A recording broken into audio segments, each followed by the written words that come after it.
Les Européens en ordre de bataille. 22h30 hier, un avion militaire danois atterrit à Nuuk, la capitale du Groenland.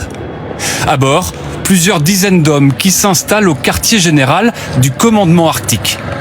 Dans la foulée, la France envoie 15 militaires pour une mission de reconnaissance et pour préparer l'arrivée d'effectifs plus importants.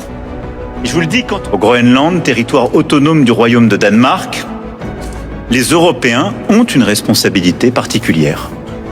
Car ce territoire appartient à l'Union européenne, car ce territoire est aussi celui d'un de nos alliés de l'OTAN. C'est la 27e brigade d'infanterie de montagne, ici à l'entraînement, qui a été désignée pour cette opération. Des militaires spécialisés dans la prévention et la projection en conditions climatiques extrêmes, habitués des opérations à l'étranger, dont le Kosovo, l'Afghanistan ou le Tchad. Ils seront appuyés par des moyens aériens et maritimes français, de quoi rassurer les Groenlandais rencontrés ce soir.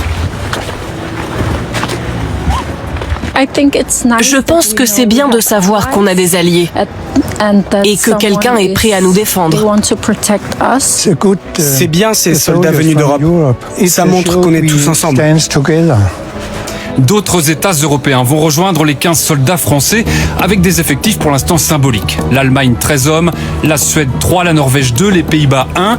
Le but, envoyer un signal à Donald Trump qui dispose déjà d'une base au Groenland avec 150 soldats et lui montrer que l'Europe sait défendre son territoire.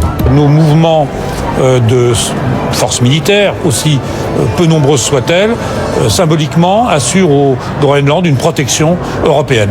Ce renforcement militaire européen intervient au lendemain d'une rencontre à Washington entre les chefs de la diplomatie du Danemark et du Groenland et leur homologue américain, d'où ils sont ressortis perplexes.